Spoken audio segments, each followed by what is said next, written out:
Alright guys, today we'll check out all of the 4 classes in Elden Ring Nightreign. I managed to play with all of them in the stress test. There are of course 4 others that will launch with the full game, but in the meantime I wanted to feature the strengths and the weaknesses for the current ones, plus a quick review for each one of them.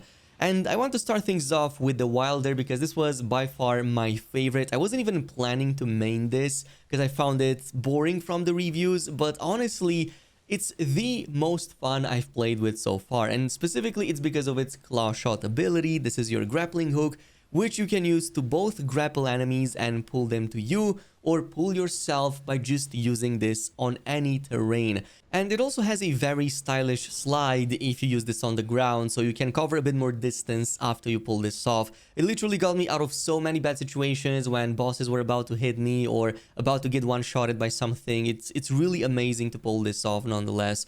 The other one is going to be the Onslaught Stakes. So this is your ultra mega like Falcon Punch, but it also has an explosion.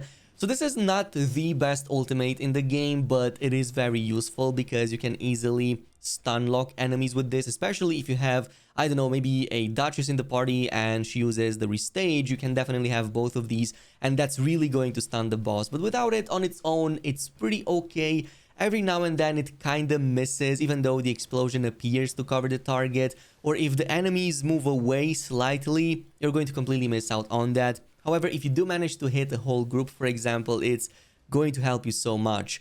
So in terms of like basic stats, it's very difficult to tell, but Wylder, from the looks of it, is going to heavily benefit from strength and strength scaling abilities.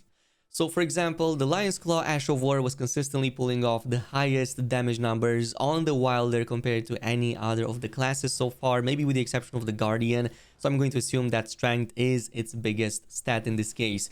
Besides that, there are some other relics you can use in here for status effects. For example, I found them really strong. Even something like Bleed from the Polished Drizzly Scene was very good because it made all of my attacks inflict blood loss, pretty much no matter if those weapons had bleed buildup on them or not. But there's also an equivalent with Frost buildup, which may be a bit better because slowing down enemies and also having the buildup seems really good. And blood loss is only like the extra damage, so we're gonna have to do some extra testing on that.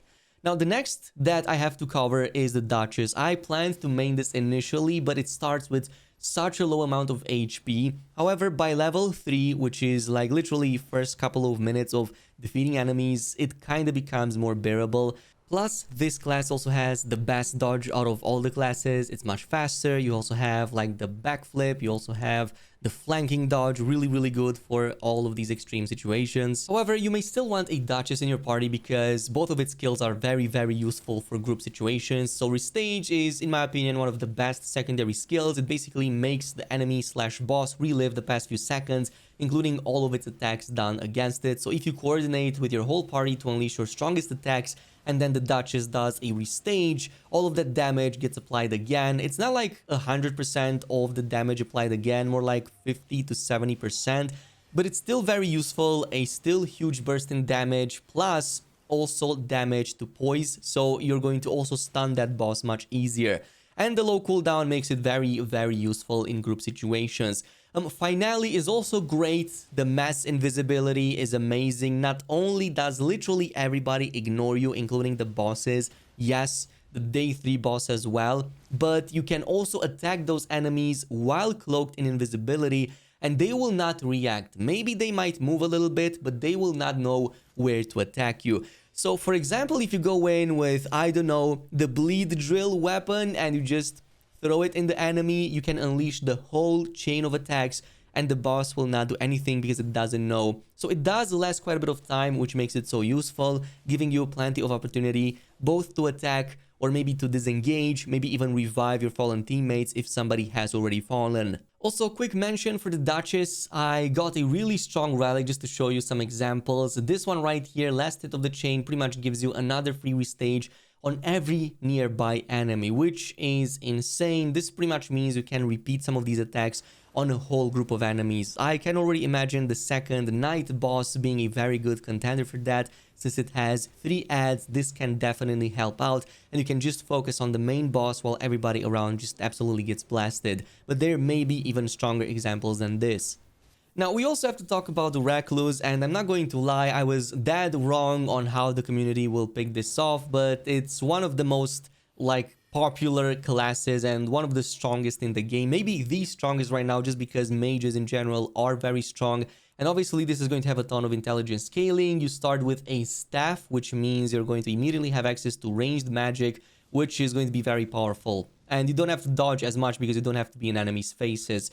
But besides that, you have Magic Cocktail as the secondary ability. This is amazing. So let me explain to you how this works. So basically, there are 4 elemental affinities that you can extract with the Magic Cocktail. This includes fire, electric, holy, as well as magic. And it doesn't matter who in your party affects a target with either of these, you're going to be able to still collect them. You will collect the last affinity that was applied on that enemy.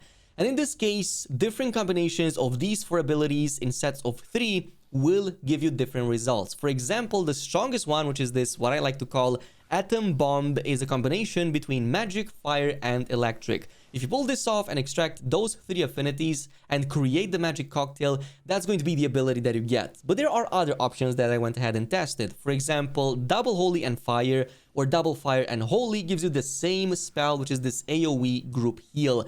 I think that this is going to be very, very strong. But there are much faster ones that you can pull off. For example, let's say that you constantly spam just magic attacks.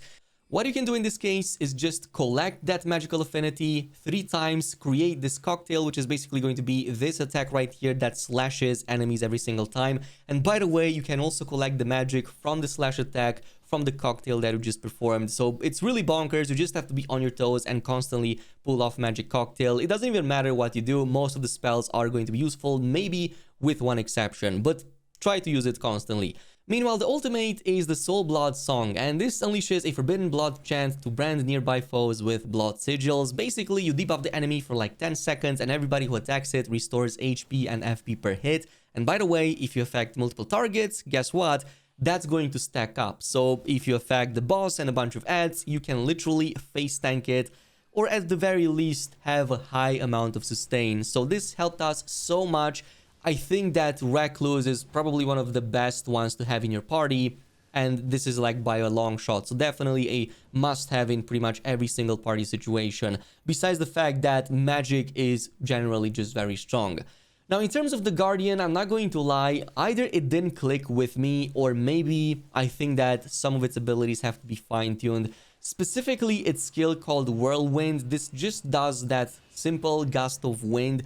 First of all, it has a slight delay, which really sucks because you can actually be interrupted and attacked during that time.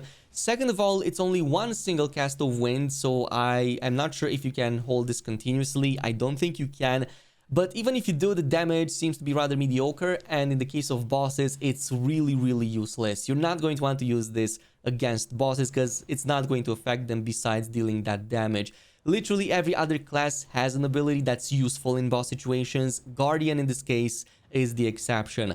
Its Wings of Salvation, on the other hand, is pretty good, actually, pretty decent. It's this leap, dive bomb, it looks really flashy and cool, and it also generates barrier, or at least damage mitigation for everybody affected in the area, which is in your party. But the damage is still not going to be the greatest, though at the very least the cooldown is not as bad as it seems to be. So you can theoretically just regenerate it a bit quicker and maybe spam it to like help your teammates. But in terms of sustain, I still think the Recluse Soul Blood Song is much better at sustain. As long as you attack the target, you're going to get a lot more in terms of damage sustain. But yeah, this is pretty much just very early, just preliminary opinions on the classes. Obviously, when we get much better relics, things should change around quite a bit, especially since the blue relics seem to be very good at supporting your entire party. So for example, there's one I saw where everybody in your party gets healed whenever you use your healing flask. So obviously, the usefulness will probably increase as we get better and better gear. It's just that at the very beginning, the Guardian seems to need a bit more to actually become super useful. But this is pretty much for now. Let me know down below in the comments if any of these caught your eye. Which one of them do you plan to main for the foreseeable future? In the meantime, thanks so much for watching, and I'll see you in the next video.